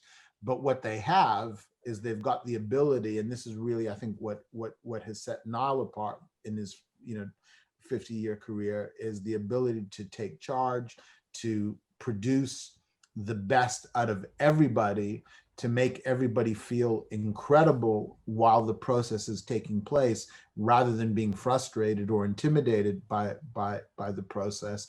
And at the end of the day, whether it's 8 o'clock at night or 10 o'clock at night, they make sure that you leave the room with something special to show for it. And you know what? It's not always special, right? Sometimes it can be the best song you've ever written in your life, and sometimes it can be a piece of doo-doo. But you have to walk away with a result, because then you can come back to it and make it better if it was doo-doo, or you can make it even better if it was special. But if you haven't walked away with a result, then you're really no better than you were when better off than you were when you started. And as I say, when you've got that triple threat, as you call it, you have the abilities then to take charge, to you know, be able to take something from, as I say, speed dating to intimacy, to actually something that can be special in the space of 12 hours. Thanks, Merck. Niall, what are your thoughts on that? Yeah, I pretty much concur. I see some really incredible questions here that no one has ever asked me, and I am dying. I swear to you, I am dying to answer this because this is. Do you mind if I jump over here? Oh, And please do, please do. so this is like the most fantastic thing. Someone uh, uh, so Daniel says, this has probably been asked a million times. It's never been asked. Um, uh, Basically, he says, how do you produce those fantastic Chic hand claps? I knew you were going to go there. No, because I'm telling you, this is a real secret that I'm willing to share because it's amazing. We stumbled upon this formula, and it's so great. I mean, you could see how effectively Daft Punk used it on Get Lucky, and most people don't even pay attention. But now that I've told you, go back and listen to Get Lucky, and you'll see how they use hand claps the same way Chic used hand claps. That we treat them as if they're their own instrument that has that performs a function that helps you achieve a beginning, a middle, and an end. And typically, the way that we would do this is we take a room that has a live end and a dead end. If most of you don't know what that means, it's a recording room where you can clap like that and the sound dies almost immediately, or you can clap like that and the sound reverberates for a long time. And what we would do is we would position people, and believe it or not, these weren't just professional musicians. We would walk around the building and get everybody. We'd get the janitors. We'd actually go out on the street and we'd fill them up and we'd position them all around the room and we capture them just clapping and grooving for a long period of time. And we didn't care about people falling out of the pocket or anything of the sort, because when people are really clapping, they're not necessarily coordinated. If they clap in a big auditorium, they just clap from their emotion. So we would create this very wide palette of hand claps that we could now superimpose upon records whenever we wanted them to sound a certain way. And we still do that to this very day. We actually have something, we could probably put it out, called the Chic Hand Clap Library, because whenever we're working on a record, we say, if something's not working, my engineer will say, hey man, why don't we go to the Chic hand claps? And we have 40 years of recording hand claps with this concept, and it's all different rooms, all different people, and it's just amazing. And the other trick is turning some portion of that section backwards and having so you have the reverse envelope as part of the clap too. And a lot of people don't pick up on that. You just hear this one big sort of clap thing. And I'm very proud of our Chic hand claps. I think they add a certain life, like Sekou was saying. You can feel the passion. It adds something to a performance, because it masquerades as people in the room having fun with you. I hope that makes sense. It makes a hell of a lot of sense to me, but. Thanks, Nell. Great question, Daniel. So I could see you were beaming from ear to ear as you got. It's just so reliable. I mean, think about it. It feels like your friends are all with you, enjoying that song. Amazing. Okay, I'm going to try and get through a few more now and wrap a few of these together. Like I said, some students have asked similar questions. So Pablo and Harry asked a question around what you look for in a rhythm section, and what kind of qualities do you look for when you hire session musicians to play with you on a tour? Typically, I look for a certain amount of virtuosity and a lot of feel and passion. I am very honored and lucky to say, and I say this with zero ego, I have never had a bad band. I've been doing this my whole life. I've never had a bad band. I always have really great musicians, and it's just something that I can feel. And as Merck said, if there's something about a person that's not quite working, I'll work on the part with them that really works and concentrate on that and just say, just give me that. That's all I want. The other part I can get from somebody else. But also, I have to have musicians that seemingly get along with each other, because that's an important thing. To have that vibe and that cohesiveness is is everything, because we're living to serve someone else's project typically, and if we don't get along and if we're not passionate about that, it's not going to come out right. Okay, great. Thank you for that question, Pablo and Harry. Next question for you, Merck. So this is again a wrap up from questions from Finlay and from Marley. So what is it like managing the balance of an artist's commercial success and then discovering their individual sound as a songwriter? And as a follow-up, as a manager, what would you say is the most important factor in your relationship with your artist? What makes a manager-artist relationship work so well? Well, I'll start with the latter part to begin with the latter part of the question. To me, it's honesty. You know, as you know, one of the things that I'm very cognizant of is that I can't play the guitar, I can't sing a song, I can't write a song. What gives me a seat at the table with people that are extraordinary as Nile is that I tell the truth, and you know, sometimes the truth is you know, needs to be timed, you know, precisely. You don't want to give someone a piece of bad news as they're, you know, just about to walk the last final step before they're on stage at, you know, the O2 Arena.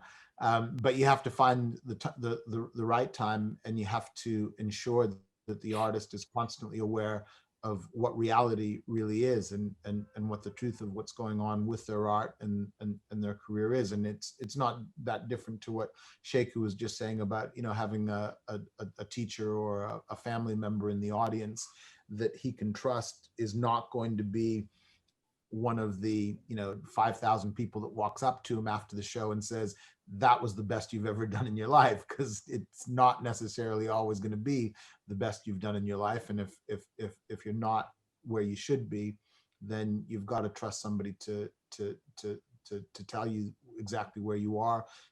And you've got to hopefully trust them to the extent where not only will you listen, but you'll act upon what's been said. And, you know, Nile and I have that you know, all the time. You know, we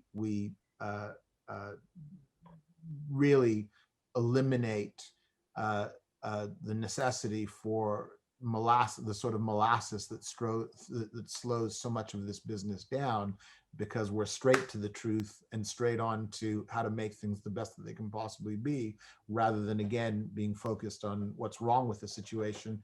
We focus on what's right with the situation, and that really starts with trust and honesty.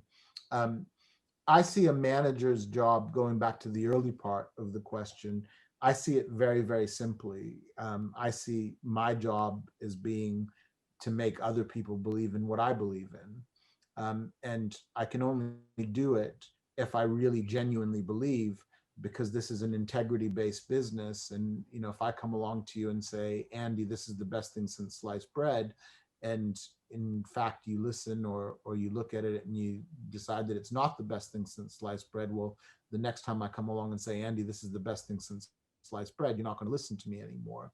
One of the things that makes me effective as a manager is that I'm careful with my word, and I understand and have enough knowledge of music, the people that are making music, the people that are succeeding in making music, what is right with the business, what is wrong with the business, to be able to position the artist or the project in such a way where it's a win for everybody involved, but equally well that, you know, my word is respected at the end of it, at the end of the experience, because I need to knock back on, you know, if it's the BBC, I need to be able to knock on that door multiple times in Nile's career. If it's Warner Brothers Records, I need to be able to knock on that door. If it's the PRS or BMI or ASCAP or whoever it might be, I need to be able to knock on that door and be able to bring all of our people together in a way that makes them want to succeed on Nile's behalf with the same passion that I do. That can only happen if your word means something and if you've been careful with your word and your integrity. So in order to make other people believe, I have to believe. And when I do believe, when the stars align and we're doing something that, and this is what really makes Nile and I so successful, is that we've never done anything together that didn't have a purpose that made us believe in it. Like this piece that he's written for the Fender commercial started off as a piece of music that was extraordinary, but that wasn't commercial, that wasn't going to take us to the places that Let's Dance or Get Lucky or whatever could take us. So as a manager, you have to sit back and come up with other ideas that will take something that's extraordinarily special. When you guys all hear it, you're going to be blown away by it. But you have to look at it from the point of view of, okay, how can I take that and put as many eyes on it as possible? And because it's a very musical piece, and it relies on virtuosity, I decided to take it to Fender. And what I hoped to get out of Fender was that they would share it with their constituency of millions of people around the world, that they would allow us to tap into their dealer network that brings even more people on a local level, many more millions, and that together we could go after learning institutions, whether it's the Royal Northern College of Music or whether it's something like Berkeley in America and the other tens of important schools around the world that also have constituencies like the ones that are listening to us, that I thought would be attracted to this piece of music. What I didn't expect was that all of that passion that both Nile and I expressed to them, because I made a point of putting Nile in front of them because I knew that they would get it, that they would understand where this piece of music was coming from, that they would then want to bring in the biggest advertising agency in the US, or maybe not the biggest, but the coolest advertising agency in the US that's responsible for things like the Nike Just Do It campaign and really other forward-thinking campaigns, and turn it into a TV commercial that now will amplify this really uncommercial piece of work and turn it into something that actually could be incredibly commercial by the time you get to the end of it. Merck, I see something here that I'm dying to answer from Isabel, Vivian, and Sam. It says, "Hi, Nile, I'm a bassist. I'm interested in your creative process with Bernard Edwards." I just want to talk about this quickly because it actually may help other people. Anytime I wrote a composition or Bernard wrote a composition, we actually learned the other person's part. That was the first thing that we did. If I wrote something, he would copy me exactly. Even though he was playing a bass, whatever the musical riff was, whatever the motif was that stood out, for the first few minutes before he developed his own part, he would play exactly what I was playing. So it was just two people doing the same thing. And from that, he would start to hear other parts. Like, I don't know if anyone else writes like that, but I have to say to you that it was extremely effective in our case.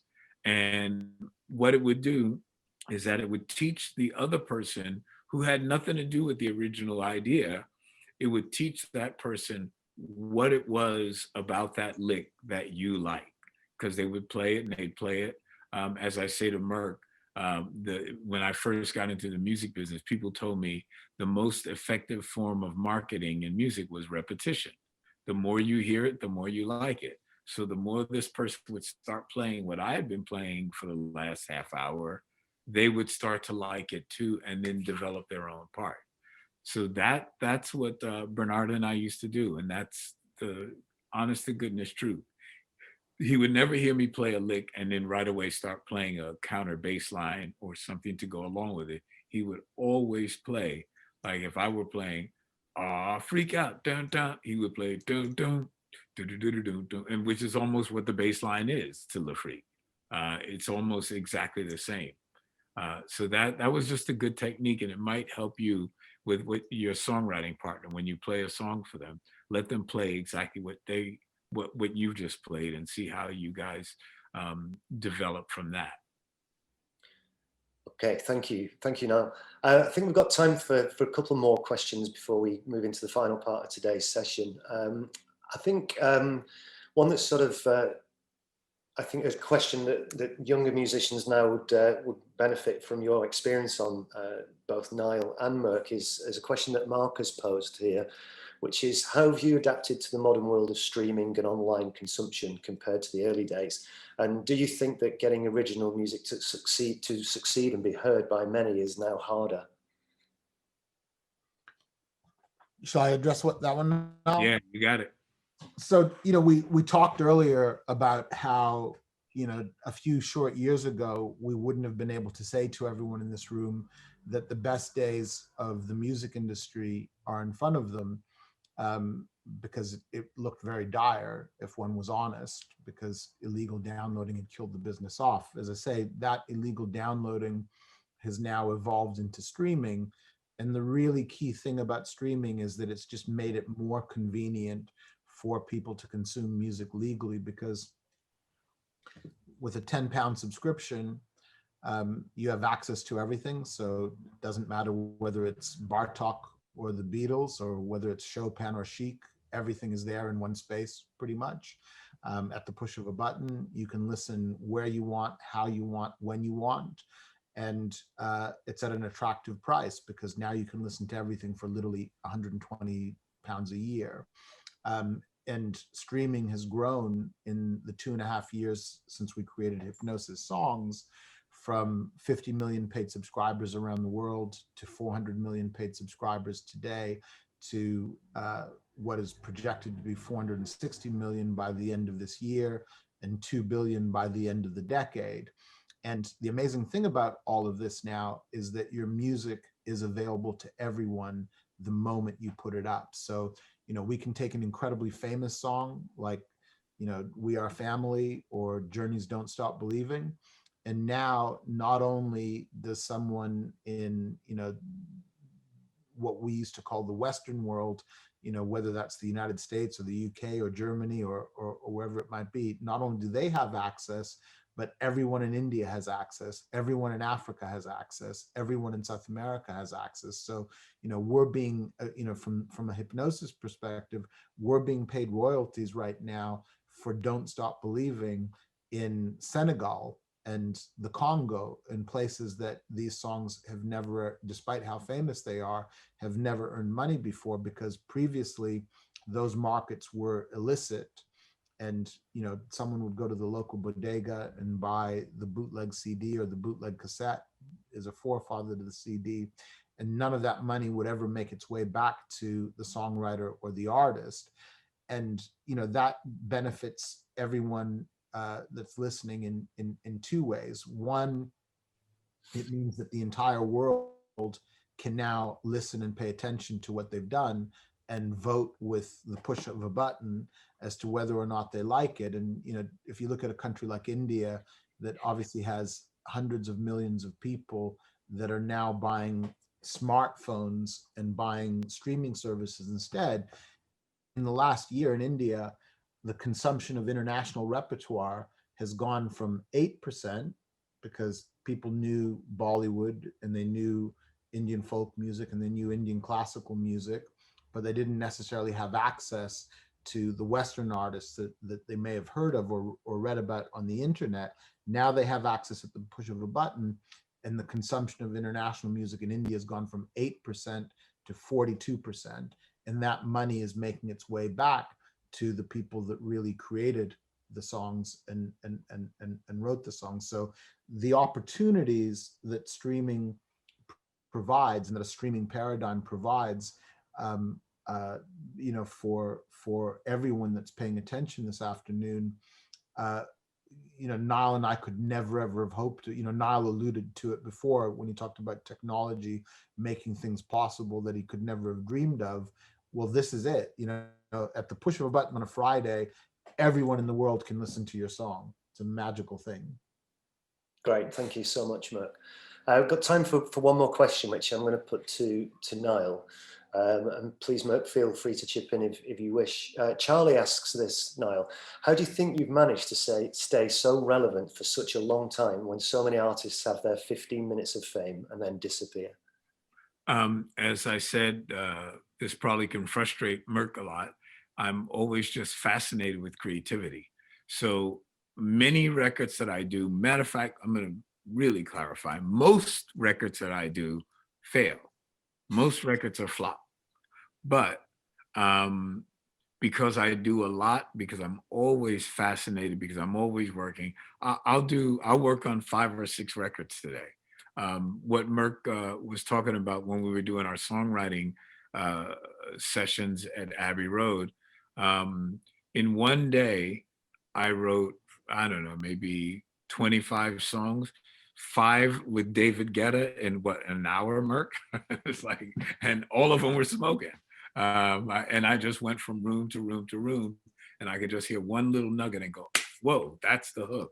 That was the first time I had met many of those artists. Harlow, I walked in and Harlow was working on a song, and she said she couldn't believe it, how I just walked in the room and gave her the hook right away. And she said they had been toiling over this thing. And it's just because I'm excited. I don't care if somebody is brand new or if they're super. I just finished an album with an artist named Stara. Stara is an absolute genius. And when I was working with her, I was never so proud in my life. I mean, the songs, they still are resonating in my head. Every morning I wake up, I hear Stara songs just playing over and over and over again. For those of So you, I for love those music. that don't know, Stara is arguably, you know, one of the 2 or 3 biggest songwriters in the world right now, having written everything from, you know, Maroon 5's biggest record, Girls Like You, to Camila Cabello's Havana, to Megan Thee Stallion, Beyonce, and you know, I mean, she's killing it. And she and Nile have got a record coming out in the coming weeks. That's it's special pop music, isn't it, Nile? It's ridiculous. It's so great. It's ridiculous.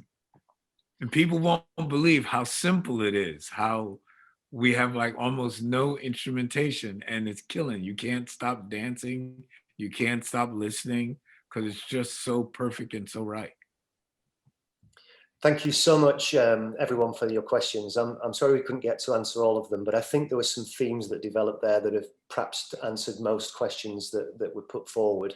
I'm going to hand over now for the final part of today's session to our RNCM principal, Professor Linda Merrick, who's in the room with us, has been with us for the last couple of hours. I'm sure you've enjoyed that, Linda. And Linda's got a very special announcement to make. So over to you, boss. I have. Thank you, Andy. I'd like to open by saying a huge thank you to Nile and Merck. What a fantastic afternoon we've had. And I think your infectious passion for music has really struck all of us, and everybody in the room, me included, has learnt a huge amount. I just wish we could keep going for another 4 hours, but that will have to wait for another time. But thank you on behalf of the RNCM and all of our partner organisations who've been able to join us today for taking the time out of what I know is a very busy schedule for all of you. And thanks also to Professor Vikas Shah for introducing us, which we're very grateful for. I know I speak on behalf of everyone today to say that the expertise, wise words and guidance you've shared with us has been invaluable and really inspiring. I feel I just want to go back now and make music. So thank you so much for that. Nile, you're recognised as one of the most talented, influential musicians, songwriters and producers of our generation in the world. And your back catalogue is just astonishing, some of the greatest sounds of all time. And Merck, your knowledge of the music business, you've shared a tiny bit of that with us today, but I know it's absolutely vast. And we've learned so much from you about artist management. And you really are right at the head of your game on that. So again, a great privilege to work with you. And together what you've achieved is extraordinary. What a team. This is a huge collective contribution to the music industry. And it's really wonderful to have you both here with us today to share that. What everybody here today might be less aware of, though, is the contribution you've made as philanthropists, which has been no less extraordinary over the years. The vision of the We Are Family Foundation, which is a global non-profit organisation that promotes cultural diversity while nurturing and mentoring the talents and ideas of young people who are positively changing the world, is really an example to all of us. And also your involvement with so many other organisations, the Alzheimer's Society, Teenage Cancer Trust, the Prince's Trust. These are just highlights among many, but they show your dedication to emphasising the impact that music can make in a positive way, beyond just musicians and artists and listeners, but also on the health and well-being of everybody across society. So it's for all of this work combined, for both of you, both on and off the stage, that it's a great pleasure and privilege today to confer honorary professorship of the RNCM on both of you, on Nile Rodgers and Merck Mercuriadis, for this immense contribution you've made. Together with staff and students across the RNCM, we really look forward to working with you into the future, and also to welcoming you formally to the RNCM family, celebrating your achievements when you can come to Manchester and visit us at our home. So thank you for being such powerful and inspiring role models for all of us in the music industry. Thank you. So I say that I have the best day job in the world because, you know, I get to work with this guy every day and we do remarkable things, whether it's from the point of view of the projects that we're working on, whether it's from the perspective of, you know, the We Are Family Foundation, what we do with the Brit School. I think that we've made a very positive impact on the Brit School. And I know that both Nile and I are very, very hopeful that we can make the same positive.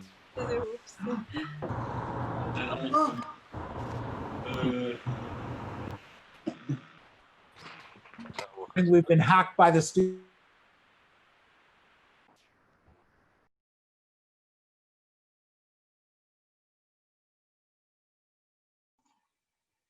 I'm not sure we still. I love it. We've been hacked. That's We great. have, I think. Merck, back to you. So I hope that we can make the same positive impact with the students and the faculty at the Royal Northern College of Music. We think it's an incredible institution, and you know, we love to give back because, you know, the world is, you know, fueled by energy, and we get as much out of hanging out with someone like Sheku or a student at the Brit School as we do out of being in the room with David Guetta. So it's a remarkable experience, and I think Nile will echo that sentiment. Yeah, it's the one thing I feel bad about is that I see so many wonderful people here. I've just been scrolling through the pages, and I wish I could have chatted with everyone. I mean, because, you know, everybody looks so cool. What is that? Scott, Hughes, and Lewis, Isha. What's up, Isha? How are you? I saw my girlfriend a little while ago. Where did she go? I guess she figures, oh, there she is. Nancy. And Georgina, what's up? Is that Molly? Cool name. Spelled the right way too. That's cool. Yeah, I wish we could have had more time to this, you know, sort of chop it up with everybody, because I know that so much of what I've learned from other people. They've sat down and they've told me, you know, you should do this, like that, and maybe once I get the song that I wrote last night, Arpeggio City, down, I'll post it on your site. It's like impossible to play. but it'll be fun, and maybe everybody else can play. Matter of fact, that's what I'll do. I'll play it, and we'll all play it together one day. Like just have like some big gigantic session of everybody playing Arpeggio City. We hope in the meantime everyone stays safe and well. We hope that these difficulties that the world is going through right now are ones that by the time we get to the summer of 2021 allow us to be able to tour the UK extensively and come to Manchester and hang out with everyone before your academic year is out in 21. And we hope to be able to do that with a new president of the United States as well. very, very important. But thank you for honoring us, and thank you for taking the time to hang out with us. And I hope it's been helpful, and we look forward to doing more. Yeah, we love Manchester. That's where my man Johnny Marr lives. We've had some great gigs in Manchester. It's amazing. Well, we very much look forward to welcoming you to Manchester in the near future, gents. It's been an absolute pleasure, privilege to meet you and to talk with you, and I hope we get to do this again in the flesh in the future. I just want to say one final thank you before we go, and that's to Petra van den Houten, who's made all this possible. She's worked tirelessly on getting this project together for a year now. And without people like her, we don't get to meet people like Nile and Merck. So thanks to Petra for pulling all this together. Very much appreciated. And one final thing we're going to do, and Hayley is going to unmute everyone's mic in a second, because as well as this being a special day for the college in awarding the professorships to Merck and to Nile, it's actually Merck's birthday today. So can we just please put our hands together and wish Merck a very, very happy birthday. Okay, Hayley, unmute.